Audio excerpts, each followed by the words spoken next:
हाँ, लगभग मैंने साढ़े पाँच साल मैंने पैच यूज़ किया, जिसके कारण मेरी डेंसिटी जो है वो और कम होते गई और डोनर एरिया भी कम हो गया। अगर आप यूज़ करते जाएंगे तो डोनर एरिया पूरी तरीके से ख़त्म हो जाएगा, जिसके बाद आप ट्रांसप्लांट भी नहीं करा पाएंगे। मेरे हेयर जो थे बहुत पतले थे बाल, घर में जो है काफ़ी मेरे को इसके लिए बोलते हैं कि आपने जो भी करवाया है बहुत अच्छा लग रहा है। उसका पूरे इंडिया में, पूरे वर्ल्ड में चलती है कि आपने अभी तक कितनी PRP, कितनी मेडिसिन और क्या क्या आपने बालों के लिए किया।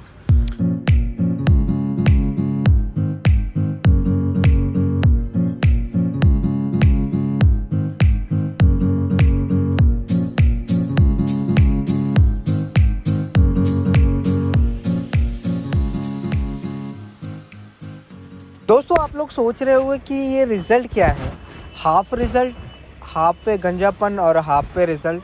तो ये रिज़ल्ट किनका है पता है? आज वो हमारे साथ हैं, तो चलिए उनसे बातें करेंगे, उनके बारे में जानेंगे कि आखिर है क्या, आधे में रिज़ल्ट आधे में गंजापन, आखिर हुआ क्या है। तो आइए चलते हैं। तो जी हाँ दोस्तों, आज जो हमारे साथ हैं हमारे अंकित भैया। स्वागत है अंकित भैया आपका। और आज आपका रिज़ल्ट हम भाई लोग तक पहुँचाएँगे। कैसा लग रहा है? आपका रिज़ल्ट आ गया है। काफ़ी अच्छा लग रहा है और लगभग जितना टाइम हुआ है उसके हिसाब से बहुत अच्छा रिज़ल्ट है मेरे हिसाब से। और कितने टाइम हो गए हैं अभी आपके? 4 महीने 23 दिन लगभग हो गए, 143 दिन के आसपास। 143 दिन। हाँ। दोस्तों, अगर आपको पता नहीं होगा तो मैं बता दूं, अंकित भैया हमारे ही सिटी के हैं, बिलासपुर के हैं, और ये भी काफ़ी टाइम से परेशान थे। इनका मैंने पहले वीडियो बनाया है, हेयर ट्रांसप्लांट का जो इनका वीडियो है, जब इनका फर्स्ट रिज़ल्ट यानी जो हेड वॉश होता है वो भी मैंने बताया है। ये वाला वीडियो है। आप प्लीज़ इस वीडियो को पूरा देखने से पहले अगर आपने पहले का वीडियो नहीं देखा है तो वॉच कर सकते हैं। तो मैं पहले बता दूं, अंकित भैया काफ़ी टाइम से पैच यूज़ कर रहे थे। हाँ, लगभग मैंने साढ़े पाँच साल मैंने पैच यूज़ किया, जिसके कारण मेरी डेंसिटी जो है वो और कम होते गई और डोनर एरिया भी कम हो गया। और कभी अभी आप वीडियो में देखेंगे कि कुछ निशान है उसके, जो क्लिप वगैरह जो क्लिप वगैरह यूज़ करता था, तो वहाँ पे अभी ट्रांसप्लांट हुआ नहीं है मेरा। अच्छा। नेक्स्ट सिटिंग में सर ने कहा था कि जो आपका डेंसिटी है उसके लिए हम लोग नेक्स्ट सिटिंग करेंगे। हाँ। और रिज़ल्ट उम्मीद करता हूँ कि और ज़्यादा अच्छा आएगा। जितना अभी मेरा रिजल्ट जो है लगभग मेरे को ऐसा लगता है कि 40 से 45% के बीच का है। बस। तो दोस्तों, आप लोगों को जो कंफ्यूजन माइंड में चल रहा होगा कि ये रिज़ल्ट क्या है, आधा गंजापन है, आधा बाल है, वो भी डेंसिटी बहुत ज़्यादा नहीं है, तो मैं आपको बता दूं, अंकित भैया का जो रिज़ल्ट है अभी 4 महीने कुछ दिन का रिजल्ट है। मतलब कुछ भी नहीं, 3 महीने तक तो सिर्फ शेडिंग फेज चलता है, उसके बाद आपके बाल ग्रोथ करते हैं और धीरे धीरे बाल बढ़ते हैं। तो 4 महीने कुछ दिन का इनका रिजल्ट है। और जितने पोर्शन में आप इनके हेयर्स देख रहे हैं, भैया का जो हेयर्स है वो अभी 4 महीने कुछ दिन का रिजल्ट है।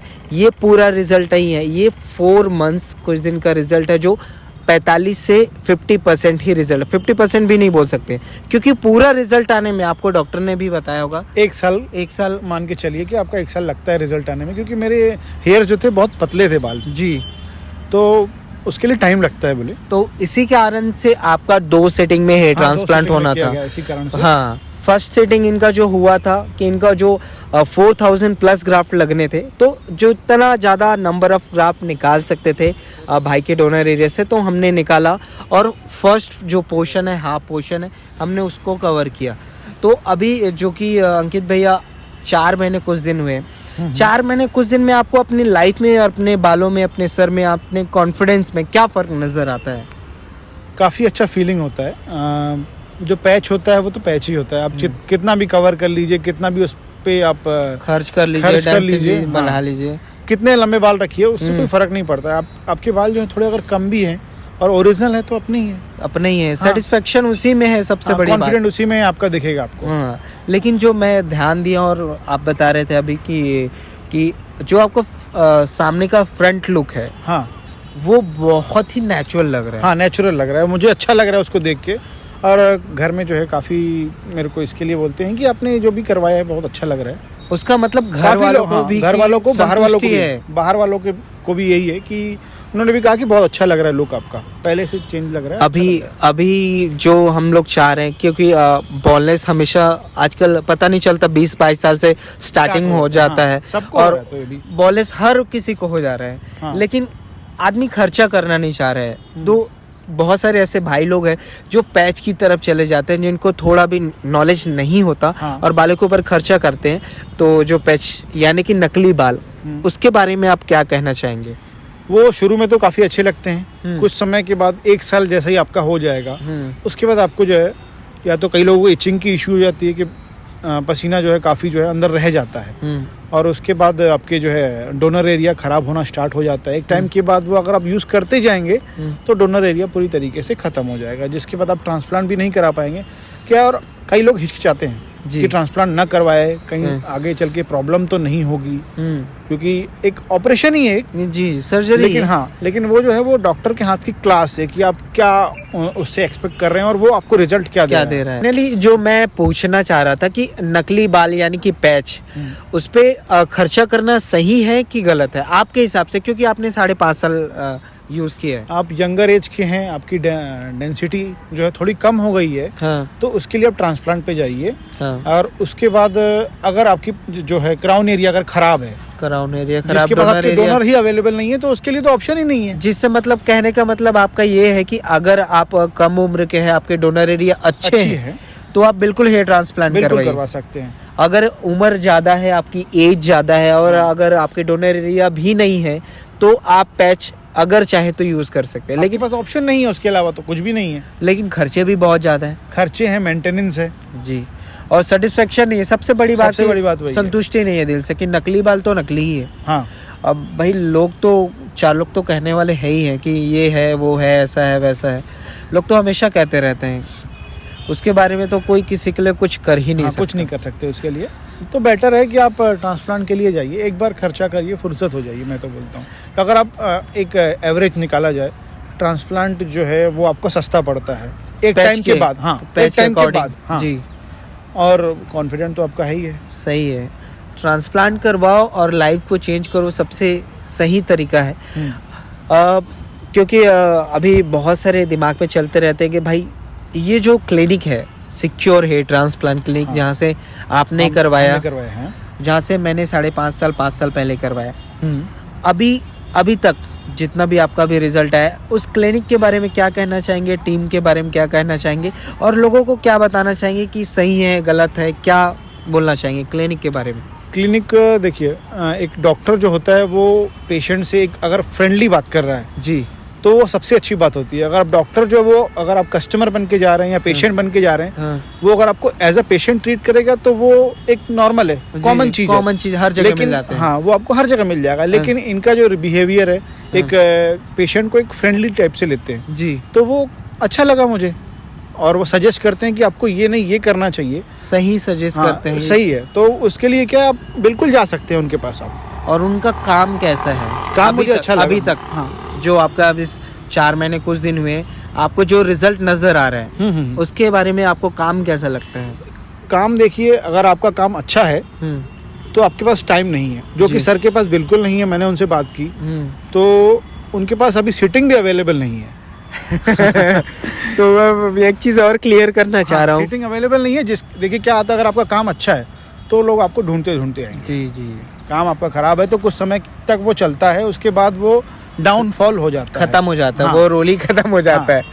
आपको बता दूं दोस्तों कि हमारे अंकित भैया का जो 2nd सेशन है, बहुत जल्द ये जाने वाले हैं हेयर ट्रांसप्लांट के लिए अगेन, दूसरी बार।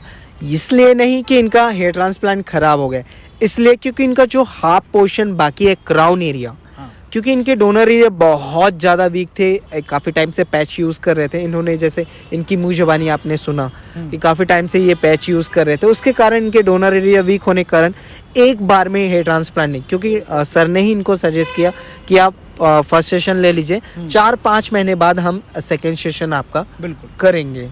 तो अब जो 2nd सेशन में जाने वाले हैं, तो अभी आपका माइंड में क्या प्रिपरेशन है और क्या सोच रहे हैं कि कैसा होगा? आप कैसा चाह रहे हैं, कैसे सर से बात करेंगे कि भाई मेरा कैसा ट्रांसप्लांट किया जाए? मैं तो इसके बारे में कुछ भी नहीं, रिलैक्स होके बैठा हूँ। जो होगा सर के ऊपर छोड़ दिया, सर करेंगे, मैं तो नहीं जानूंगा उसके बारे में। लेकिन क्या है, देखो जो आपको अभी रिजल्ट दिखना स्टार्ट हुआ है, तो आपका कॉन्फिडेंस उम्मीद थोड़ी और ज्यादा होगी। हाँ, कि भाई मेरा जब जो फर्स्ट टाइम का जो रिजल्ट इतना अच्छा है, तो आगे चल के बहुत अच्छा होगा। क्योंकि जो मेन होता है, जो लुक होता है, वो फ्रंट लुक होता है। कि आपका जो फर्स्ट इम्प्रेशन पड़ता है सामने से वो कैसा है। तो भाई वो तो हमको दिखने लगा है, क्योंकि 4 लोग बोलने लगे हैं आपको कि भाई काफ़ी अच्छा लग रहा है उसको देखकर तो। और जो फ्रंट है और भी अच्छा हो जाएगा कुछ टाइम के बाद। 100% मैं आपको भी बताना चाहूँगा, और जितने मेरे पब्लिक मेरे भाई लोग हैं जो देखते हैं वीडियो, मैं उनको बताना चाहूँगा 4 महीने 5 महीने 6 महीने 7 महीने 8 महीने तक आप ये मत सोचिए कि आपका पूरा रिजल्ट आ गया है। हमेशा जान लीजिए दोस्तों कि हेयर ट्रांसप्लांट का जो एक्चुअल रिजल्ट है और सही डेंसिटी और सही रिजल्ट वो होता है 1 साल का। क्यों? क्योंकि वो 1 साल का रिजल्ट होता है जिसमें आपकी बालों की मोटाई बढ़ जाती है, बालों की लंबाई बढ़ जाती है, बालों का डेंसिटी जो घनत्वन जहाँ जहाँ आपकी ग्राफ्टिंग हुए रहते हैं वो बाल बढ़ जाते हैं। क्योंकि कभी कभी होता है कि कुछ बाल बहुत तेजी से बढ़ते हैं, कुछ बाल बहुत स्लो बढ़ते हैं, तो सारी चीज़ों को कवर करने में 1 साल लगता है। तो मैं हमेशा समझाता हूँ कि जो आपका डेंसिटी वाला रिज़ल्ट है, जो आपका रिज़ल्ट है वो 1 साल में आता है, तो उसके लिए बिल्कुल निश्चिंत रहिए। तो जो अंकित भाई का जो मैं आपको सामने में रिज़ल्ट दिखाया वो सिर्फ और सिर्फ अभी 4.5 महीने 5 महीने का रिज़ल्ट है, और ये हाफ रिज़ल्ट है। अभी सेकंड सेशन के लिए जाएंगे। तो आई होप जितने भी भाई लोग हैं जो हेयर ट्रांसप्लांट करवाना चाह रहे हैं, उनके माइंड में जो डाउट चल रही है वो क्लियर हो चुका होगा। मोस्ट इम्पॉर्टेंट थिंग और मोस्ट इम्पॉर्टेंट बात जो पूरे इंडिया में पूरे वर्ल्ड में चलती है कि आपने अभी तक कितनी PRP, कितनी मेडिसिन और क्या क्या आपने बालों के लिए किया? कोई PRP नहीं ली मैंने, और मेरी जो मेडिसिन थी वो तो केवल डोनर के दी थी। और उसके लिए तो और कुछ भी नहीं उसके अलावा। तो वो मिनॉक्सिडिल और आपके जो मेडिसिन थे वो आपके डोनर एरिया को रिकवर करने, क्योंकि आपका सेकेंड टाइम हेयर ट्रांसप्लांट होना था। तो आप ये मत समझिए कि ये अपने बालों के लिए कोई भी एक्स्ट्रा खर्चा कर रहे हैं, सिर्फ और सिर्फ वो इनके वीक डोनर एरिया को रिकवर करने के लिए था। क्योंकि हम भी बोलते हैं कि भाई 99% लोगों को कोई PRP या कोई भी अपने एक्स्ट्रा बालों के लिए खर्चा नहीं करना पड़ता। 1% जो लोग होते हैं जिनकी ऑलरेडी कंडीशन ख़राब होती है, जैसे अंकित भाई की थी, जिस हिसाब से इनके डोनर एरिया था, तो ये खुद मतलब सोच नहीं पा रहे थे कि मेरा इतना अच्छा रिजल्ट आना स्टार्ट होगा अभी जैसे इनकी कंडीशन है। हाँ, जितना मेरे को उम्मीद थी उससे ज़्यादा ही अभी तक रिजल्ट आया है, और भी आएगा। और ज़्यादा अच्छी उम्मीदें बढ़ती जा रही हैं सर से मेरे को और अपने रिजल्ट से। जी 100%। और सर्जरी और रिजल्ट के बारे में और क्लिनिक के बारे में एक लाइन में अगर मैं आपको बोलना चाहूँगा तो आप क्या रिव्यू देना चाहेंगे? उसका रिव्यू देखिए, स्टार से देंगे या फिर एक वर्ड से देना? वर्ड से देना चाहिए। उसके लिए एक्सीलेंट वर्ड जो है ना वो सही रहेगा। हाँ, एक्सीलेंट मानने की अभी पूरी तरीके से आप सेटिस्फाई है और बहुत संतुष्ट है अपने रिजल्ट है अभी तक? अभी तक अच्छा लग रहा है रिजल्ट को लेकर के, और आगे तो उम्मीद करता हूँ और अच्छा आएगा। तो जो भी आपका डाउट था दोस्तों, आई होप मैंने इस वीडियो में क्लियर कर दी है। और भाई का, अंकित भाई का मैं रिजल्ट और दिखाते जाऊंगा, इनकी सर्जरी दिखाऊंगा, इनके बारे में जो जो इनकी डिटेल्स है मैं शेयर करते जाऊंगा। और अंकित भाई हमारे साथ बने रहेंगे हमेशा, क्योंकि इनके रिजल्ट और इनकी हेयर ट्रांसप्लांट हमेशा हम वॉच करेंगे। तो अंकित भैया थैंक यू सो मच, इतना आप अपने टाइम निकाला और हमको टाइम दे और भाई तक अपने रिजल्ट शो करते हैं, लोगों को अपनी बातें शेयर करते हैं, उसके लिए दिल से थैंक यू है। और बहुत बहुत धन्यवाद आपने इतना टाइम निकाला। तो थैंक यू सो मच दोस्तों, आपका भी, आपने इतना समय दिया और इतना वीडियो को देखा। Love you all.